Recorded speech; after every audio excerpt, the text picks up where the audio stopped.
Awesome. Great. That's deadly. I love when that happens.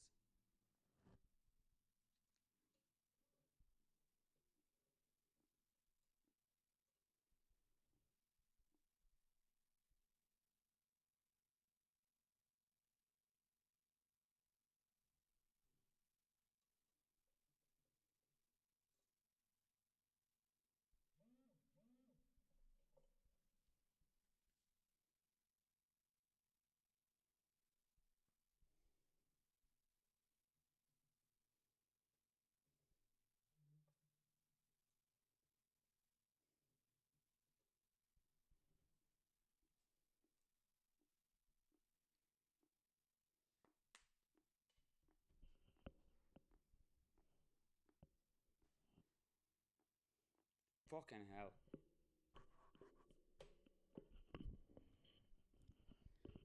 Hello? How am I running? Ba ba ba ba ba ba. Ba ba booey. Ba ba booey. Ba ba booey. Yeah, I think we're going.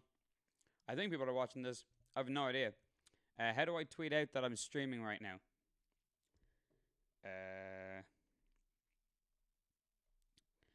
Aha.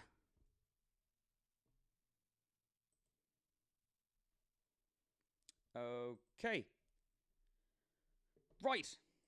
So let's get to it, folks. Hello, my name is Dan the Mexican. Thank you for coming to my channel. This is the Rundown, and this is AE Aztec Emerald, my channel for YouTube, where I do MMA stuff. I also do gaming stuff, and movies and TV and shit like that will be on the cards too. The gaming, I don't think it'll be as much as talking about games as more as it's going to be me just playing a game, video capturing and whatnot, and talking over it as I'm playing the game. But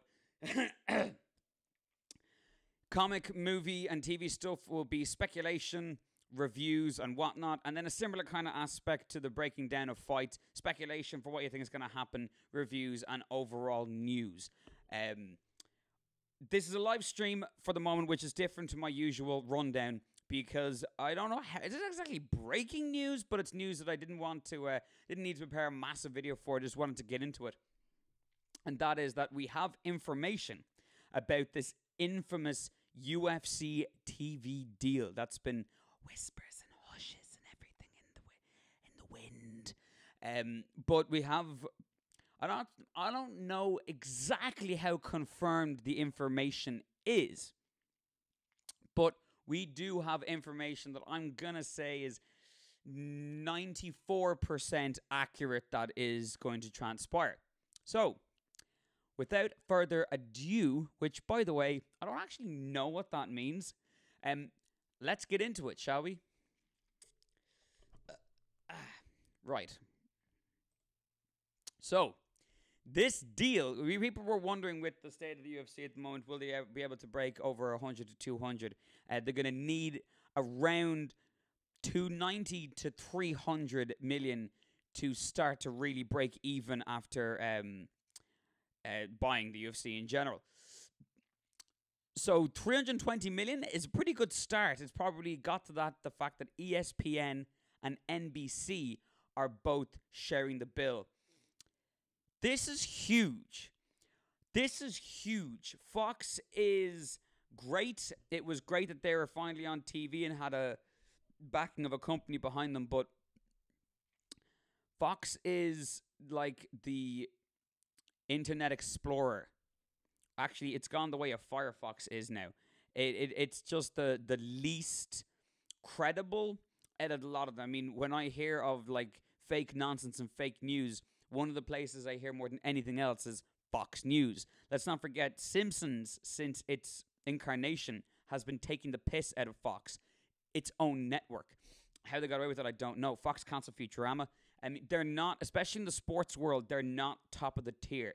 However, ESPN is literally the top tier that you can get. This is huge. This means their broadcasts are literally going to be right beside Major League Football and NBA. That's insane. Now, I know Fox and whatever they do stuff doesn't matter. The fact is they're on ESPN now. It's not what other stuff is on Fox, it's what's on ESPN. UFC being on here is huge. You have the backing of NBC as the other cornerstone behind them.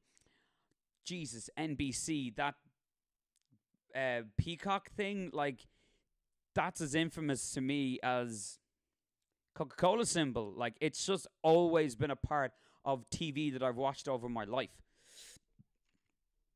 So the two of them, like that, this is so big for the UFC. It's going to elevate them to a whole new level.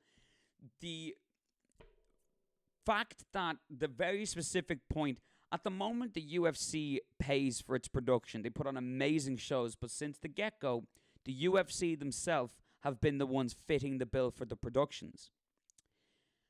Another company fitting the bill means that they can really go all out with craziness and legitimacy to a higher extent. It means that they might be able to get a better, what's the word? Not on a leash, rule set or structure of rank and file for the commissions. And maybe things won't go as leniently as it goes, that the UFC kind of just have to pay whatever piper the state commissions state. But pairing with a company like NBC and ESPN, I have a feeling that they have a bit more of a leeway. It's like, NBC and ESPN are coming to do an event, you know? I think they have a bit more that's going to factor to that. Now, the other side of the coin is if another company is fitting the bill, they have final say over the overall production. I don't know if that's going to be the specific case. I would wager that in something like this, the UFC has the be-all and end-all structural concept and formation of what's going to happen. But the idea that NBC and ESPN will completely leave it alone and not touch it at all and just let it be what it is laughable, and that's just not how business works. Still, for whatever bad that this might spell of just in annoyances or whatever, for in the long run as a company, as a sports industry, this is the moment we have been waiting for as MMA fans, that our sport will be taken to the same level that some of the few of the athletes have been able to break to. The sport itself can now break to that echelon with these kind of names backing them, especially ESPN. They will have the streaming rights, which means, and the Fight Pass prelims moving to their streaming platforms. Now, I don't know if you have a membership with Fight Pass, does that mean you're then going to automatically get your membership switched over? Like when your broadband provider is changed, but it's the same deal? Or are they going to basically have to stop their service and then start a new membership and service with ESPN? Is that deal going to be specific just for UFC, or is the price going to be a lot more because you're going to get UFC and a whole load of other stuff? What happens to other organizations that use Fight Pass? Is Fight Pass still going to be going for things like fight libraries, EBIs, and, you know, Glory and everything like that, and Lion Fights and whatnot? Invicta. I have a feeling that that will be the way it is, and for the most part, it's only the fight nights themselves, the prelims themselves, that would premiere on the NBC, ESPN platforms. The Contender Series to replace Tough. Finally. Man, I cannot begin to state how done, not just me, but most MMA fans are with that goddamn stupid show, The Real World. Like, it was just so... Look, when it started off, it was awesome. When reality TV was kind of still new, this was real reality TV, because it's opposed to getting into scuffles and weird shitty fights and everything like that, and there's just a lot of people going, yeah, go on, do something, do something. These people actually got, at the end of the day, to squash their beef, if you would allow me that, in the octagon. At the end, they literally get to punch each other in the face after they have a massive argument. They don't get along in the house. They really do get a chance to show who's better. But then after a while, once the sport really started to grow, you're like, okay, cool. None of these people have a hope in really making it that far. And then they were like, cool, we'll just make it for the new weight classes now to try fill those up. Cool. That worked for a season. And now already the people at the top of that weight class are going to starch everybody coming in. Like Carla Esparza won, and then that was it. Most of the girls on that tough don't exist anymore as top contenders. They just don't. They're still in the division because, my lord, that division needs numbers. Although, not so much anymore. It really is starting to perk up, but at the time especially, it did. It's crap, man. I don't care for it. I don't like it. The amount of times you watch it for the coaches and you realize, oh, these people are terrible on camera. They can't do good at all. Then you have some people who are really good on camera, but they're really bad coaches. And then you look at the fact that they're using this opportunity to try and be cool on camera, and these other people are really trying to get somewhere in their career, and the person coaching right now knows these guys aren't going to go anywhere. It was just a monochrome of weirdness and oddness. There was this famine mentality about it, and not about it, but about the whole, they seemed very Oliver Twisty and, please sir, can I have some more? And it's like, oh, and you get $5,000 for a bonus. For a bonus? What? A fight's a fight, man. It's a UFC fight. It's a UFC fight. Thanks by the UFC. You can't just say, oh, because nobody knows you're on a contender, so you're on a tough, you get, you don't get paid. Like, what? It's just weird. It was so weird. I used to be in the house for weeks. It just got so boring, so annoying, and I didn't care. I didn't care about learning the story of people who majority of I'm never going to see again. It's also upsetting when you hear a story about someone, you're like, I really love them to get it.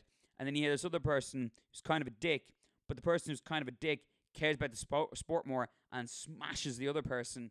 It's just weird. Something about the Contender Series left all of that away, and it literally just showed the fight. Bunch of people got in on a day, did their weigh-ins, got their shit done, locked in a cage, they fought. That was it. Out of your winners, you pick the person who had the best presence, the best type of win, the best overall ability to talk to the camera or whatever the hell, and you choose about it, and then you pick your winner of that day. I think it's brilliant. Sean O'Malley comes from that. I think, this could easily go as stale as Tough. But at the beginning of Tough, we got Diaz. We got Sanchez. We got Bisping. We got Griffin.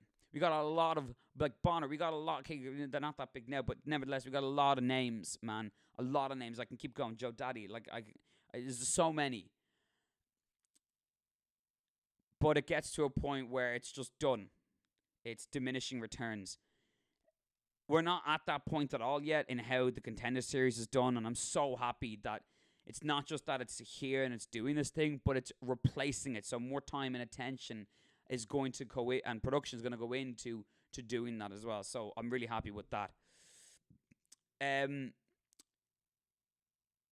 Each network gets one season. Okay, so both NBC and ESPN get a season of Tuesday Night Contender Series a year each. So probably for one half the year is a season, and then the other half of the year is the other season. One on NBC, one on ESPN. So that's cool. More opportunities as well for people to get it. Let's hope it doesn't. But they're going to need it because of the next rule. Oh, well, we'll go to this one. Well, I should have switched it there. They're going to need it because of the next rule because...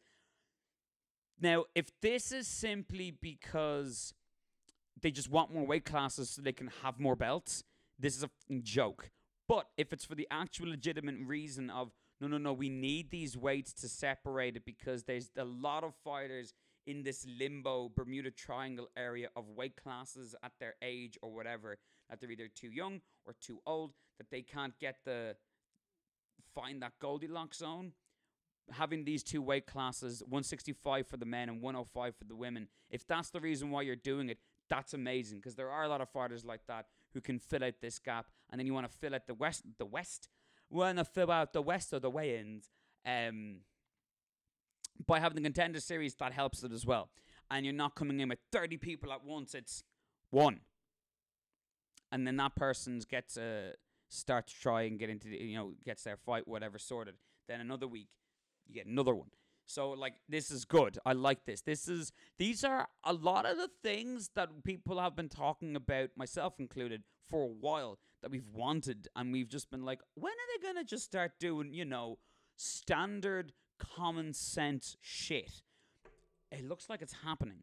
I have a feeling that a lot of stuff they have to do to try and make, what's the word, not make amends, but patch the holes that they had after buying the UFC and the odd crap that John Jones was now gone, and then Conor stopped fighting, and then Ronda left, and Brock fecked off to do WWE, and he's doing it again. He's not coming back. His thing's permanent. Or not permanent, but he's signed again for WWE. All this stuff they had to make up for, and they kept having all these weird fights and these weird matchups that were like, what are you doing? I was hoping that it was like, this was the chaos that was happening while they were managing and trying to suss out the order. And now it looks like, amidst the chaos, order and common sense is starting to arise. And this makes me very happy. Pay-per-views reduced to 6 a year. Now, I did a little bit of number crunching on this, right? I'm not sure this is going to change for the fight nights, but last year of 2017, we had 37 events in UFC. I had anything to do with it. There was 37 events. 25 of them were fight nights. 12 of them were pay-per-views. The most common amount is 8 to 9. Sometimes you can get 11. One year there was a 12.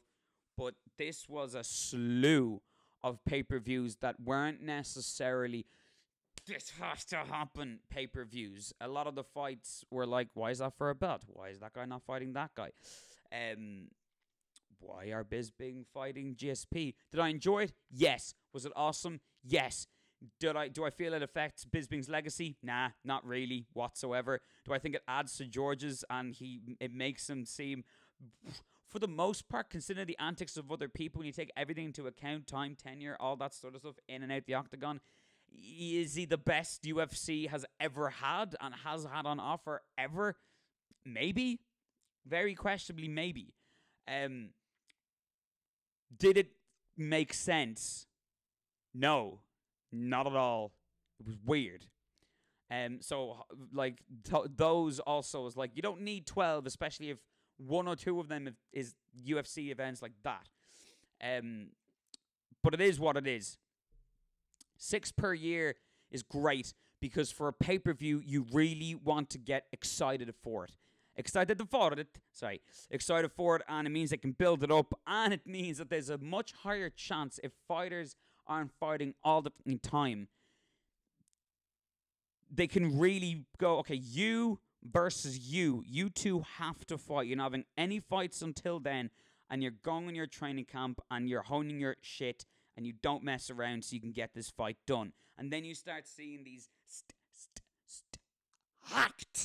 stacked like an Amazon warehouse, stacked cards. Just these stacked pay-per-views, and I miss that. And sometimes it's just great to have a pay-per-view or a fight night that, hey, it's got nothing to do with belts. It's got nothing to do with who's going to get a shot after the win. No, just because these matchups are good, I want to see them. This weekend's actually a pretty good example. Poirier versus Gaethje. This is just a good matchup. I want to see this. Yes, there are implications for where people can go from here. Obviously, that usually happens in most fights. But it's not a necessary requirement for me. It's not a necessary draw, it seems. Just the fact of these two people are fighting each other seems to be, I've said seems a lot, one of the driving marketing forces of this particular event. And I like that. And that's amazing. 6 pay-per-views a year, especially that another company's paying for it, means they can really go all out. I say it's going to go a bit crazy. I wonder if they'll be able to twist the nipples of Reebok and sort out a few things.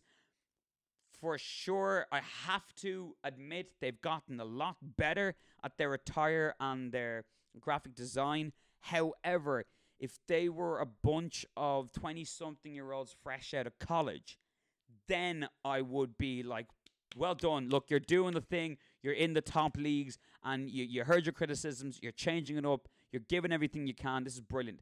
But you're not. They're a multi-million-dollar company. They still have so much to change. I really hope that something happens with this thing, that there's more more stuff going on. Look, if ESPN are fitting the bill for the production, they can turn around to Reebok and go, cool, we're obviously going to work with you and stuff, but you're not coming on our TV. We're not having you on our broadcast if they're going to be wearing dog shit stuff. So you really got to, like, start hiring more people for these events. They might start hiring better graphic people to do a lot of the marketing. Like the production, I'm assuming in production, marketing and advertisement is also a part of it. They could start hiring proper graphic artists, not that they haven't already, but it looks like they're not. It looks like it's Jim from Human Resources doing the graphics sometimes. They can actually be like, here, Boss Logic, here's a year's salary. That's like, here's, I don't know, a couple of hundred, here's a 200 grand. Do the next few pay-per-views for us. Cool. I'm going to work with Mexa Funk Graphics as well, yeah? Yeah, grand. Awesome. And just do that stuff, because it's just easier. God, how much would I love an Alex Ross. Go to Google, click Alex Ross. Think of like Stipe Miocic and Daniel Cormier in an Alex Ross style thing, because these are these Goliaths, these gods, these big fucking badass motherfuckers. Think of that stuff. Go to Alex Ross. Like, I'd love to just see a poster of that kind of stuff. And so this is going to make a lot of difference. Each network will get exclusive rights to certain fighters. Now, what I want to know is, I want to be a fly on the wall during that sit down between ESPN and NBC about who gets the likes of Conor McGregor and Habib and like who's a Kobe Covington, who doesn't want to interview Kobe Covington and stuff like that. Like, no, I'm not getting involved with that. And just see how much they're going to pay and who's going to have to step on whose toes to get the rights to certain people. I know I've only named 2, but there's a lot more fighters. I would love to be a fly on the wall for that. So that's going to be mad. I wonder if that means each network get exclusive rights to certain fighters, if they're going to be able to pay them extra stuff for particular appearances, or is it just standard? Because when like the lads work for Fox, they get paid. Like, they get the money they get from the UFC, but they get paid by Fox to appear on Fox. So I wonder what it is. I'm not 100% sure. As I said, there's only preliminary stuff, and it's very just basic at the moment. We'll get more breakdown and full information of this later. But similar to how HBO and Showtime have their own boxers, which they develop and build outside of pay-per-view.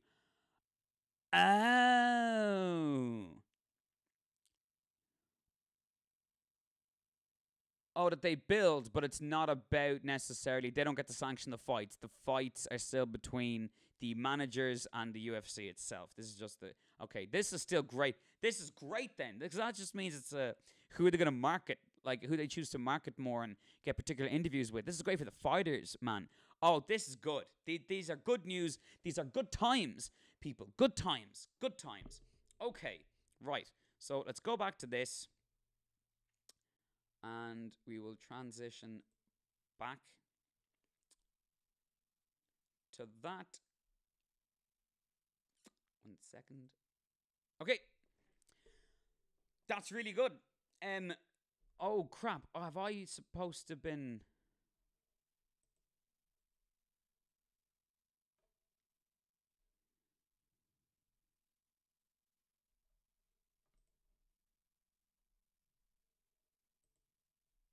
Okay, no. I think I had the chat off. Not that anyone might have been watching this, but nevertheless, when I do one of these again, feel free to comment in the chat, ask me questions, and I will answer them. The upvoted ones will get priority. Okay, so before I go, I just want to make one final little thing, which I didn't mention on my last video. The movement, head movement, and work of Rose Namajunas was like playing air hockey, how the little puck moves on an air hockey table, just this lateral movement, stuff like that, almost like gliding. That's what she was like. It was gorgeous. It was beautiful. She was spectacular. That's it. Okay, so you can find me on Twitter at Dan the Mexican. If you look in the description below, there's links to my other stuff. Dan the Mexican on Instagram. Just let me 1 second. Boom. Okay.